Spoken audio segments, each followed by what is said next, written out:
अवधूत चिंतन श्री गुरुदेव दत्त श्री स्वामी समर्थ. तुम्हा सगळ्यांचं स्वामी श्रद्धा वृक्षावर खूप खूप मनापासून स्वागत. आजच्या व्हिडिओमध्ये आपण खूप सुंदर माहिती बघणार आहोत. ती म्हणजे बघा, आपण सगळे स्वामी भक्त स्वामींची सेवा तर करतो, पण स्वामींना आवडणाऱ्या गोष्टी आपण त्यांना अर्पण करतो का? त्या गोष्टी आपण करतो का?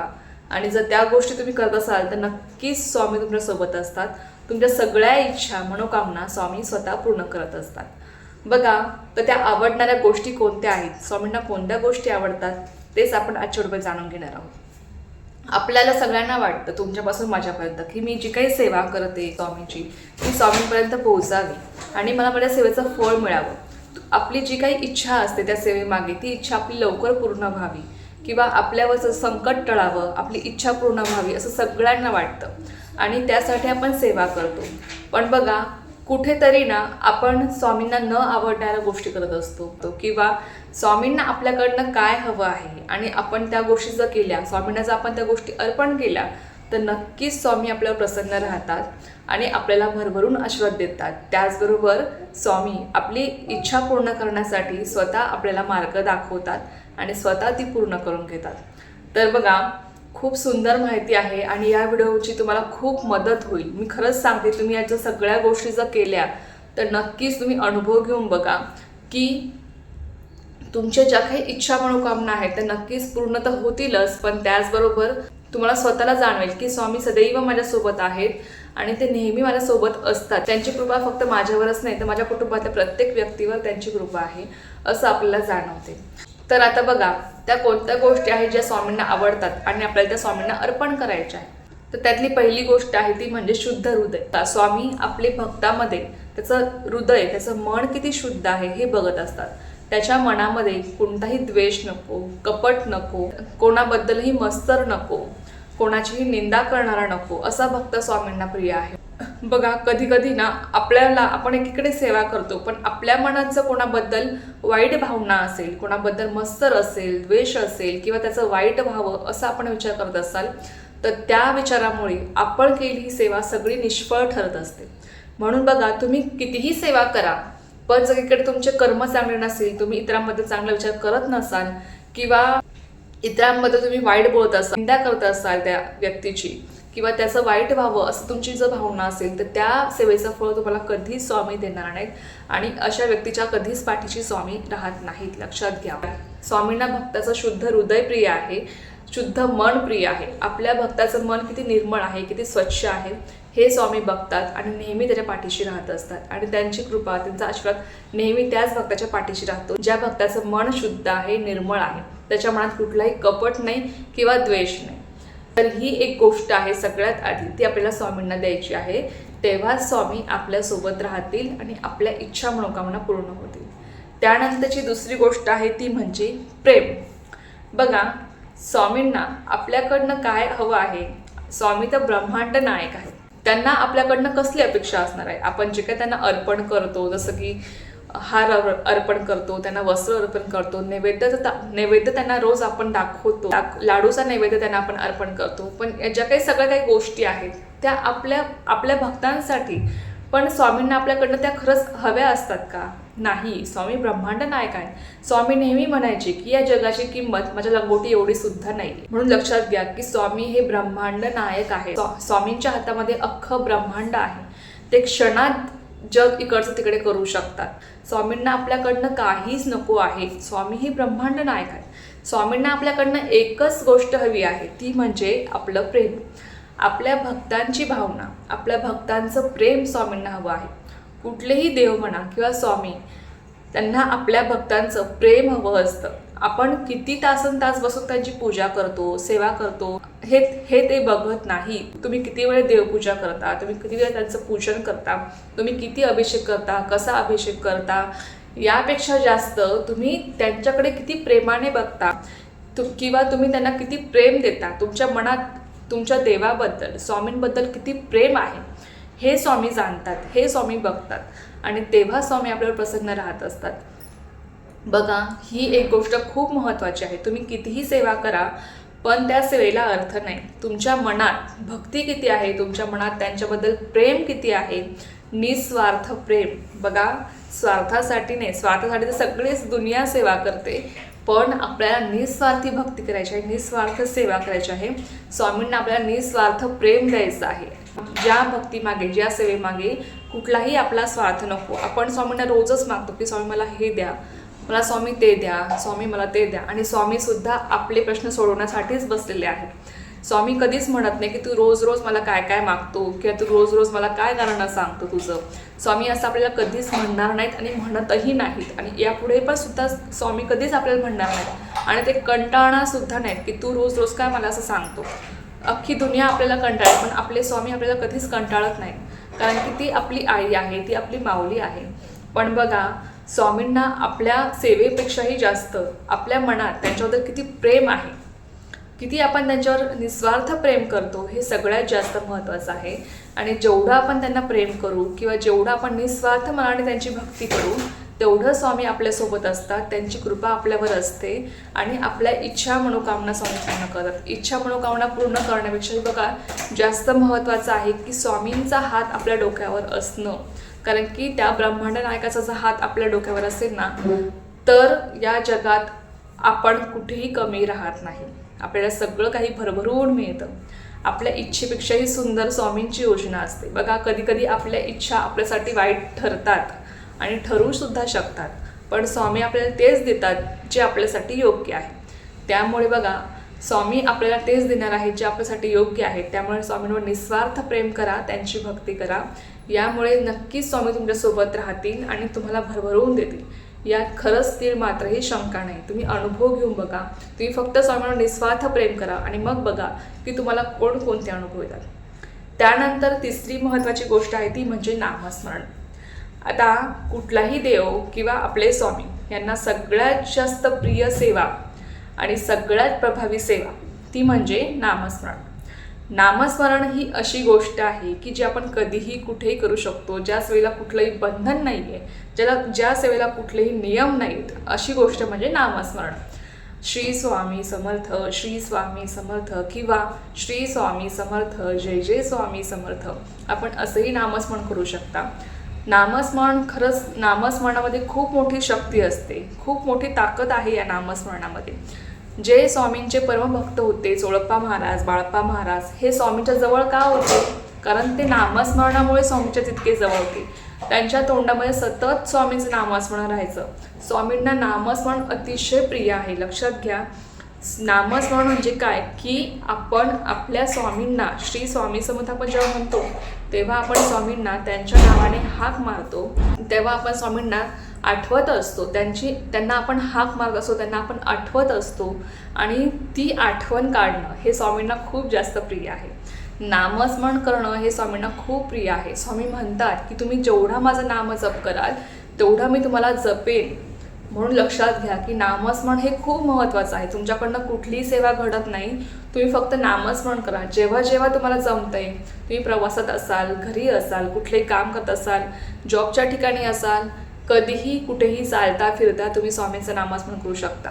नामस्मरण ही अशी गोष्ट आहे ना की यामुळे आपले प्रारब्ध नष्ट होतात, आपले भोगसुद्धा कमी होत जातात, आणि येणारं जे काही संकट आहे त्या संकटातून आपल्याला स्वामी स्वतः मार्ग दाखवतात, आणि स्वामी स्वतः आपल्यासोबत चालत असतात. जेव्हा आपल्या तोंडातून त्यांचं नाव निघतं तेव्हा स्वामी स्वतः आपल्यासोबत चालत असतात. लक्षात घ्या. म्हणून स्वामींना तिसरी महत्त्वाची गोष्ट जी प्रिय आहे ती म्हणजे नामस्मरण. नामस्मरण आपल्याला करायचं आहे. जरी तुम्ही कुठलीही सेवा केली नाही तरी काहीच हरकत नाही, तुम्ही फक्त नामस्मरण करा, अखंड नामस्मरण करा, तरीसुद्धा स्वामी प्रत्येक वेळेस तुमच्यासोबत असतात, आणि त्यांची कृपा, त्यांचा आशीर्वाद सदैव तुमच्या पाठीशी असतो. जर तुम्हाला कुठलीही सेवा करायला जमत नसेल, तुम्ही फक्त नामस्मरण करा. यामुळे सुद्धा तुम्हाला खूप अनुभव येतील, आणि तुमच्या ज्या काही इच्छा मनोकामना आहेत त्यासुद्धा स्वामी नक्कीच पूर्ण करतील. आता स्वामींना आवडणारी चौथी महत्त्वाची गोष्ट आहे ती म्हणजे कृतज्ञता.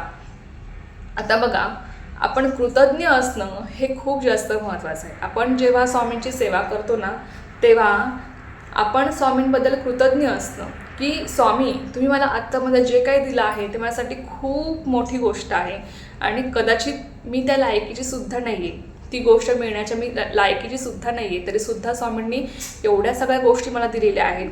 हा कृतज्ञ भाव आपल्या मनामध्ये असणं स्वामींबद्दल हे खूप जास्त महत्त्वाचं आहे. किंवा तुम्ही कुठल्याही देवी देवतेची सेवा करत असाल तर हा भाव तुमच्या मनामध्ये असणं हे खूप जास्त महत्त्वाचं आहे, की देवाने मला जे काही दिलं आहे त्यामध्ये मी खूप आनंदी आहे, समाधानी आहे.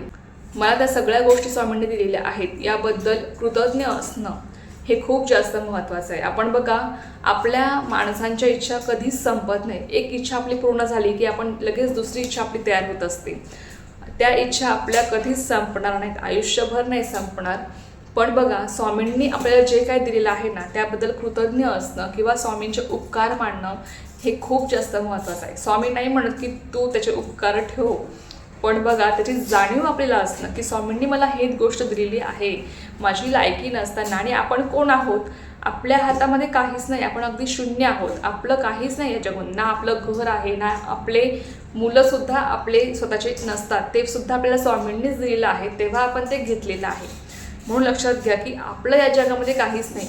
म्हणून आपल्याला ज्या ज्या गोष्टी मिळालेल्या आहेत त्या गोष्टींमध्ये समाधानी असणं आणि त्या गोष्टींबद्दल कृतज्ञता व्यक्त करणं हे खूप जास्त महत्त्वाचं आहे.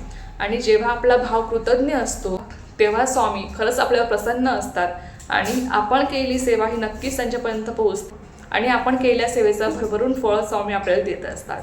तर बघा, ही सुद्धा एक गोष्ट आहे जी आपल्याला लक्षात ठेवायची आहे कायमस्वरूपी. असं म्हणायचं नाही की स्वामींनी मला आजपर्यंत काहीच दिलं नाही. जे आज तुम्ही आयुष्य जगत आहात किंवा आज जे तुम्ही आनंदाचे क्षण घालवत आहात ती फक्त स्वामींचीच कृपा आहे. काही आनंद आपल्या जीवनामध्ये आहे तर ते सगळं काही स्वामींच्या कृपेमुळे आहे, ही जाणीव आपल्याला असणं हे खूप जास्त महत्त्वाचं आहे.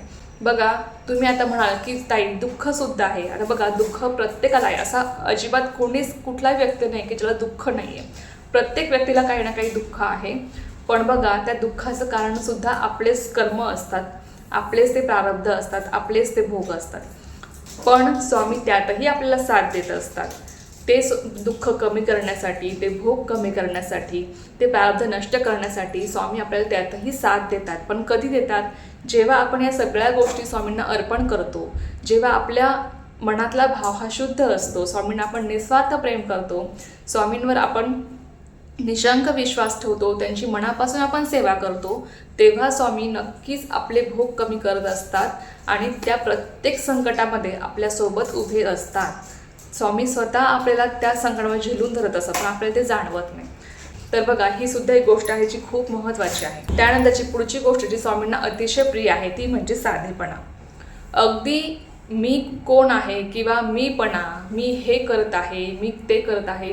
बघा, काहींना असं वाटतं की मी ही सेवा करते, मी इतकी सेवा केली, मी इतकी मोठी सेवा केली, मी इतकं मोठं पारायण केलं. यापेक्षा जास्त हा मीपणा जर आपण सोडला किंवा आपल्या मनामधला जो अहंकार आपण सोडला आणि तो अहंकार सोडून स्वामींबद्दल कृतज्ञ असतो आणि आपलं मन शुद्ध असणं, स्वामींबद्दल कृतज्ञ असणं, बघा हे खूप जास्त महत्त्वाचं आहे. म्हणजे काय? म्हणजे थोडक्यात काय की आपल्याला आपला मीपणा सोडायचा आहे. मी हे करत नाही तर माझ्याकडनं करून घेणारे हे स्वामीच आहेत. आपण कोण आहोत करणारे त्यांची सेवा? इतकंच काय की आपण त्यांच्या सेवेमध्ये आलेलो आहोत, ही सुद्धा त्यांचीच कृपा आहे, तो त्यांचाच आशीर्वाद आहे, म्हणून आपण त्यांच्या सेवेमध्ये आहोत आणि आपण आज त्यांची सेवा करत आहोत. कारण की स्वामी ठरवतात की मला कोणत्या भक्ताला मला माझ्या सेवेमध्ये आणायचं आहे. म्हणून लक्षात घ्या की आपण स्वतः स्वामींच्या सेवेमध्ये नाही आलो, स्वामींनी आपल्याला आणलेलं आहे. स्वामींची इच्छा आहे तेव्हा आपण स्वामींच्या सेवेमध्ये आलेलो आहोत आणि हेच आपलं खूप मोठं भाग्य आहे की स्वामींनी आपल्याला निवडलेलं आहे त्यांची सेवा करण्यासाठी. बघा, लक्षात घ्या, ही खूप मोठी गोष्ट आहे. आणि जेव्हा स्वामींनी आपल्याला निवडलेलं असेल तर खरंच सांगते ते आपण खूप भाग्यवान व्यक्ती आहोत की स्वामींनी आपली निवड केली आहे त्यांच्या सेवेसाठी. त्यामुळे मीपणा सोडून मी सेवा करत आहे, मी हे पारायण केलं किंवा दिखावा करून मी हे स्वामींना अर्पण केलं किंवा कुठलीही गोष्ट जेव्हा खूप मोठी दिखावा करण्यापेक्षा आपण अगदी साधेपणाने घेतो किंवा दिखावा न करता आपण साधेपणाने आपला मीपणा सोडून, आपला अहंकार सोडून मी हे करत नाही तर स्वामीच माझ्याकडनं हे करून घेत आहेत, जेव्हा आपल्या मनातला भाव हा असतो तेव्हा स्वामी आपल्यासोबत असतात. तेव्हा स्वामी आपल्या सेवेचं संपूर्ण फळ आपल्याला देतात आणि आपल्यावर ते प्रसन्न असतात आणि आपल्याला आशीर्वाद देत असतात. लक्षात घ्या, साधेपणा खूप जास्त महत्त्वाचा आहे. मनामध्ये मीपणा धरून किंवा अहंकार धरून मी इतकी मोठी स्वामींची भक्त आहे, मी हे पारायण करत आहे, मी ती सेवा केलेली आहे, तर हे मीपणा स्वामींना आवडत नाही. स्वामींनी मीपणाला कधीच आतापर्यंत जागा दिलेली नाही त्यांच्या सेवेमध्ये. त्याच्यामुळे लक्षात घ्या की मीपणा वगळून आपल्याला सेवा करायची आहे. मी ही सेवा करत नाही तर स्वामी माझ्याकडनं ती सेवा करून घेत आहेत, असा भाव आपला असणं हे महत्त्वाचं आहे. आपला मीपणा सोडून आपण स्वामींपुढे शून्य आहोत, शून्य, काहीच नाही. म्हणून मीपणा सोडून स्वामी माझ्याकडनं तुम्हीच सेवा करून घ्या, तुम्हीच माझ्याकडनं ही सेवा करून घ्या, असं जेव्हा आपला भाव असतो किंवा स्वामींनीच माझ्याकडनं ही सेवा करून घेतलेली आहे, हा भाव जर आपण मनात ठेवला तर स्वामी नक्कीच आपल्या भक्तांवर प्रसन्न असतात आणि त्याला भरभरून आशीर्वाद देत असतात. तर या ज्या काही गोष्टी आहेत त्या आपल्याला माहीत असणं किंवा त्या आपण स्वामींना अर्पण करणं किंवा त्या पाळणं अतिशय महत्त्वाचं आहे. त्यानंतरची पुढची गोष्ट जी स्वामींना प्रिय आहे ती म्हणजे इतरांवर प्रेम आणि सेवा. बघा, फक्त आपल्यावरच बघा, स्वतःवर तर सगळेच जण प्रेम करतात, पण इतरांवर प्रेम करणं, ज्या व्यक्तीसाठी म्हणजे ज्यामध्ये आपला कुठलाही स्वार्थ नाही आहे, अशा निस्वार्थ भावाने आपण इतरांवर प्रेम करणं ही सुद्धा एक खूप मोठी सेवा आहे. आणि इतरांना, दुःखितांना स्वामी सेवेचा मार्ग दाखवणं किंवा ज्यामध्ये आपला कुठलाही स्वार्थ आहे, तिला एखादा व्यक्ती खूप दुःखी आहे, त्याला जर आपण स्वामी सेवेचा मार्ग दाखवला तर ही सुद्धा खूप मोठी स्वामी सेवा आहे. आणि त्यामागे आपला कुठलाही हेतू नसतो, त्यामागे आपली कुठलीही स्वार्थी भावना नसते की मग या व्यक्तीने मला हे द्यावं किंवा या व्यक्ती मला हे म्हणावं ते म्हणावं, अशी अजिबात आपली भावना नाही. आपण फक्त त्याला मार्ग दाखवत आहोत स्वामी सेवेचा, आपण फक्त त्यांना स्वामींच्या चरणांजवळ आणत आहोत. हीच आपली खूप मोठी सेवा असते, कारण की स्वामींनी आपल्याला त्यासाठी निवडलेलं आहे. साक्षात ब्रह्मांड नायक सगळ्या ठिकाणी समर्थ असताना त्यांनी आपल्याला निवडलेलं आहे या सेवेसाठी. ही गोष्ट खूप जास्त महत्त्वाची आहे आणि ती भाग्यवान व्यक्ती आपण आहोत, लक्षात घ्या. म्हणून बघा, इतरांवर प्रेम करतो, इतरांना आपण स्वामी सेवेचा मार्ग दाखवतो, त्यांना आपण स्वामींच्या चरणांजवळ आणतो, तेव्हा स्वामी स्वतः आपली दखल घेतात आणि आपल्या पाठीशी ते उभे असतात. त्यांचा कृपाशीर्वाद आपल्यासोबत असतो. तर ही पण एक गोष्ट आहे जी आपल्याला द्यायची आहे स्वामींना. त्यानंतर पुढची गोष्ट आहे ती स्वामींना अतिशय प्रिय आहे. त्यानंतरची पुढची महत्त्वाची गोष्ट आहे ती आपल्याला स्वामींना द्यायची आहे ती म्हणजे अहंभावाचा अभाव. म्हणजे मी तुम्हाला मगाशीच सांगितलं की मी हे करत आहे किंवा मी ते केलं, मी ही सेवा केली, तर हा मीपणा वगळून आपल्याला स्वामींची सेवा करायची आहे. जेव्हा आपण आपला अहंकार वगळून आपला मीपणा पूर्णपणे त्याग करून आपण स्वामींची सेवा करतो, तेव्हा आपला अहंकार पूर्णपणे गळून जातो. आपल्यामध्ये कुठलाही अहंकार राहत नाही आणि स्वामींना असेच भक्त प्रिय आहेत, ज्यांच्या मनात कुठलाही अहंकार नाही, ज्यांचं मन शुद्ध आहे, ज्यांच्या मनात निस्वार्थ प्रेम आहे स्वामींबद्दल, मनात स्वामींसाठी निस्वार्थ भक्ती आहे, असेच भक्त स्वामींना प्रिय आहेत. आणि स्वामी पण अशाच भक्तांच्या पाठीशी असतात. त्यामुळे आपला जो काही अहंकार आहे तो वगळून, तो पूर्णपणे त्याग करून आपल्याला स्वामींची सेवा करायची आहे. तेव्हाच आपल्याला आपल्या सेवेचं फळ मिळणार आणि स्वामी आपल्या इच्छा मनोकामना पूर्ण करणार. बघा, जेव्हा आपण या सगळ्या गोष्टी स्वामींना देतो ना, तेव्हा आपल्याला हे पण वाटत नाही की मी स्वामींनी माझी इच्छा ही माझी इच्छा आहे, स्वामींनी ती पूर्ण करावी. खरंच नाही वाटत. मी माझ्यावरूनच सांगते, जेव्हा आपण या सगळ्या गोष्टी स्वामींना देतो तेव्हा आपल्याला कधीच असं वाटत नाही की स्वामींनी माझी ही इच्छा पूर्ण करावी. कारण की आपल्याला माहीत असतं की स्वामी माझ्यासाठी जे योग्य आहे ते मला एक ना एक दिवस देणारच आहे. त्यामुळे स्वामींना मागण्याची गरजच उरत नाही. कुठलीच गोष्ट स्वामींना मागण्याची गरज उरत नाही असं मला तरी वाटतं. कारण की स्वामी तर सगळं जाणतात, आपल्याला काय हवं आहे काय नाही. स्वामी हे अंतर्यामी आहेत. आपण स्वामींना एखादी गोष्ट मागितली किंवा आपण स्वामींजवळ एखादी इच्छा व्यक्त केली तरच स्वामी ती पूर्ण करतात असं नाही आहे. स्वामी अंतर्यामी आहे. स्वामींना आपल्या मनातलं सगळं काही स्वामी जाणतात आणि त्यांना माहीत आहे की माझ्या या भक्ताला काय हवं आहे काय नको आहे आणि त्या भक्तासाठी काय योग्य आहे काय अयोग्य आहे हे सगळं स्वामी जाणतात. आणि जर आपल्यासाठी ती गोष्ट योग्य असेल तर नक्कीच स्वामी ती गोष्ट आपल्याला देतात. आणि जर योग्य नसेल तर तुम्ही कितीही मागितलं, कितीही सेवा केली तर तरीसुद्धा स्वामी तुम्हाला ती गोष्ट कधीच देणार नाहीत, कारण की ती गोष्ट तुमच्यासाठी योग्य नाही आहे. आणि यात पण कोणाचा फायदा आहे? आपलाच आहे, आपलंच हित त्यामध्ये आहे. कारण की उद्या त्या गोष्टीपासून आपल्याला त्रास होणार असतो, म्हणून स्वामी आपल्याला ती गोष्ट आधीच देत नाही. मग यामध्ये सुद्धा आपलंच हित आहे. पण हे लक्षात घ्यायला सुद्धा आपलं तेवढं स्वामींवर निस्वार्थ प्रेम असायला लागतं. म्हणून लक्षात घ्या की मला तरी असं वाटतं की स्वामींना काही मागायची आपल्याला गरज नाही आहे. आपण फक्त निस्वार्थ प्रेम स्वामींना द्यायचं आहे, निस्वार्थ भक्ती स्वामींची करायची आहे. बाकी सगळं काही स्वामींवर सोडून द्यायचं आहे की स्वामी तुम्हीच बघणारे आहात, तुम्हाला सगळं काही तुम्ही जाणता, त्याच्यामुळे सगळं काही मी तुमच्यावरच सोपवलेलं आहे आणि आता तुम्हीच बघा की तुम्हाला काय करायचं आहे आणि काय नाही. जी तुमची इच्छा असेल त्यात माझी इच्छा असेल, असं जेव्हा आपण स्वामींना म्हणतो किंवा आपला असा भाव असतो, आपल्या मनामध्ये असा भाव असतो, तेव्हा खरंच सांगते आपल्याला स्वामींना मागण्याची काहीच गरज उरत नाही. आणि स्वामी पण आपल्याला इतकं भरभरून देतात ना की आपल्या इच्छेपेक्षाही सुंदर सुंदर गोष्टी स्वामी आपल्या आयुष्यामध्ये टाकतात, ज्यामुळे खरंच सांगते की आपलं आयुष्य उजळून निघतं, आपल्या आयुष्याचं सोनं होतं. एकंदरीत काय की या सगळ्या गोष्टी जेव्हा आपण स्वामींना देतो तेव्हा आपलं आयुष्य उजळून निघतं, आपल्या आयुष्याचं सोनं होत जातं. तर चला, ही एक अत्यंत छोटीशी पण खूप महत्त्वाची माहिती होती जी तुमच्यासोबत शेअर करायची होती. तर झालेली सेवा मी स्वयंपाकाची रुजू करते आणि आजचा व्हिडिओ तेच थांबवते. तुम्हाला जी माहिती आवडली असेल त्या व्हिडिओला लाईक, शेअर, सबस्क्राईब करायला विसरू नका. पुन्हा भेटूया अशाच एका नव्या व्हिडिओसोबत किंवा विषयासोबत. पण सर्वांना श्री स्वामी समर्थ. जय जय स्वामी समर्थ.